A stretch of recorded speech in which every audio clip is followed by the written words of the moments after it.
আমাৰ গাঁৱলীয়াবিলাকৰ মৰমবিলাকেই বেলেগ। প্ৰথমে সৰু সৰু পোৱালি, তাৰপিছতে আমাক দিব চাগে, বাছে নে বাছত আৰু ঠিকনা নাই।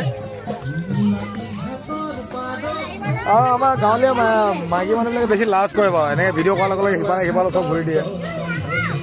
এইজনী মোৰ মানুহজনীয়ে যি লাজ নকৰাকৈ ওলাব, হয় নহয়? Hello' hi dear my dear sweet heart.